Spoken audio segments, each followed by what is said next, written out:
উক্তির পর্বে আজ আরও 10টি পণ্ডিত চাণক্যের উক্তি জানব। ভিডিওটি শুরু করার আগে চ্যানেলটি সাবস্ক্রাইব করো। যে দেশে সুবর্ণ মুদ্রা তামাতে পরিণত হয়, সেখানে বণিকের পুত্র বানরে পরিণত হতে পারে। সরলের সাথে সরলের ব্যবহার করা বিধেয়, কিন্তু ষাটের সাথে ষাটতাই করাই বিধেয়। কুকুরের কাছ থেকে আমরা 6টি গুণ গ্রহণ করতে পারি: অনেক খাওয়ার ক্ষমতা, অল্প খেয়ে সন্তুষ্ট থাকা, সহজে ঘুমিয়ে পড়া, মৃদু শব্দে জেগে ওঠা, প্রভুর প্রতি ভক্তি এবং অসীম শক্তি। চন্দন বৃক্ষকে কর্তন করার সময়েও সে তার গন্ধ পরিত্যাগ করে না। হস্তিরাজ বৃদ্ধ হলেও প্রমোদ ক্রিয়া ত্যাগ করে না। ইক্ষু অর্থাৎ আখকে যন্ত্রে নিষ্পেষণ করলেও সে তার মিষ্টতা ত্যাগ করতে পারে না।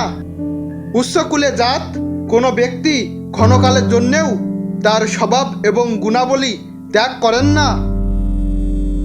ধর্মহীন ব্যক্তি বেঁচে থাকলেও তাকে মৃত বলেই মনে করা উচিত, আর যে ব্যক্তি ধর্মের সঙ্গে যুক্ত তিনি মৃত্যুর পরেও বেঁচে থাকেন। শরীর অনিত্য, ঐশ্বর্য কখনো চিরস্থায়ী হয় না। পৃথিবীতে মৃত্যু নিকটবর্তী অর্থাৎ আসন্ন, তাই সবসময় ধর্ম সঞ্চয় করা উচিত। ক্রোধে অন্ধ ব্যক্তিকে শান্ত আচরণের দ্বারা বশীভূত করা উচিত। অসাধু ব্যক্তিকে সবশে আনতে হয় সৎ আচরণের দ্বারা।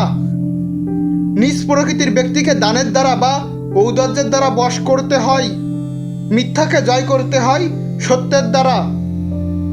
যে ব্যক্তি শত্রুকে মিত্র বলে ভাবে, তার সাথে সংস্রব রাখা উচিত নয়। যে মিত্রকে হিংসা দেশ করে, তাকে পরিত্যাগ করতে হবে। যে মন্দ কাজ শুরু করে, তার সান্নিধ্যে থাকা উচিত নয়। ইন্দ্রিয়সমূহকে সংযত করতে না পারা হলো বিপদের পথ, আর সেগুলোকে জয় করা হলো সম্পদের পথ। যে পথে ইষ্ট লাভ হয়, সেই পথেই গমন করা শ্রেয়। রোগকে আমরা মৃত্যুরাজ যমের সঙ্গে তুলনা করতে পারি। ভোগ বাসনা হলো যমের দ্বারস্থিত বৈতরণী নদী। বিদ্যার সঙ্গে কামধেনুর মিল আছে। আত্মসন্তোষ অর্থাৎ আত্মসন্তুষ্টিকে নন্দন কাননের সঙ্গে তুলনা করা যায়। গুণাবলীর দ্বারা শ্রেষ্ঠত্ব লাভ করা যায়। উচ্চ আসনে বসলেই আমরা শ্রেষ্ঠ হতে পারি না।